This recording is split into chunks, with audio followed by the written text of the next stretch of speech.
You're dealing with a mystery. Incredible. She should have been dead at the moment she was operated. The leg was cut off. Everything was upside down. She should have died. And that would have been merciful on the part of God. She did not die. She was losing blood, getting transfusions. The transfusions will bring new infections, new problems, high fevers, headaches that will split her head, etc., etc. She will not eat. She would have something, maybe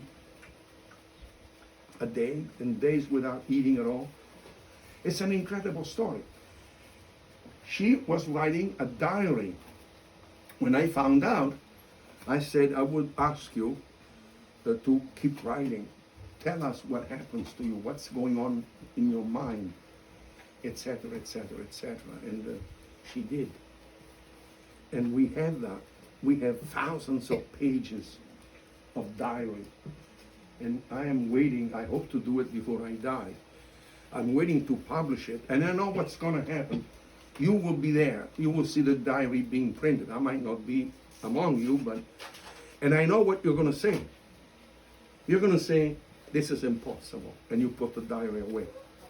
You won't be able to believe what was going on. But it is true.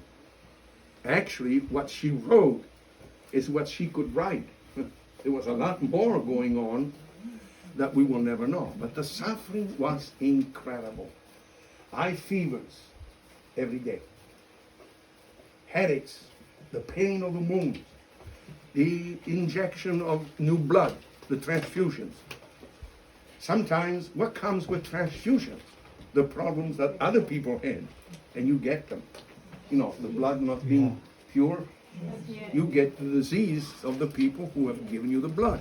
And so the whole chain starts over again. I mean, there was no day that she could say, I am okay, I'm at peace.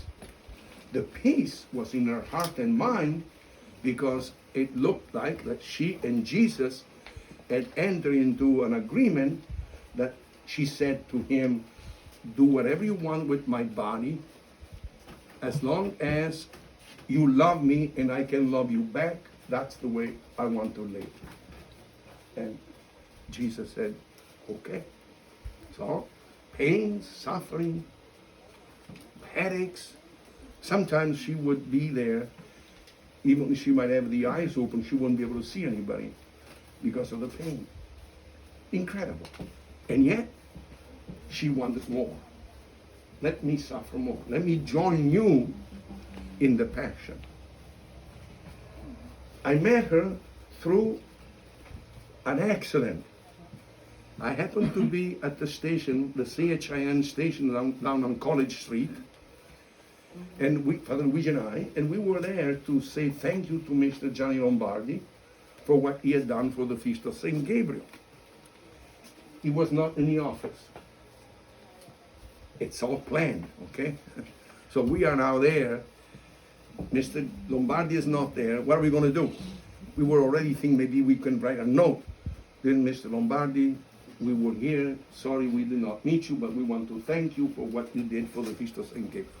Sincerely yours, Father Luigi and Father Claudio. As we were figuring out what to do, who was the director of the Italian program? Umberto Manca. You might know his name. Umberto Manca is the number 2 man at the station. He came out, and he is a very unique individual. He needles you. He puts a sword in your body without letting you know that he is actually putting a sword in your body. So he came out, and he has a limp. Oh, 2 priests in my studio. Come and talk to your people. Well, he challenged us to have courage enough to go to the mic and talk to the people that he was broadcasting to. There was a break. That's why he came out of the studio.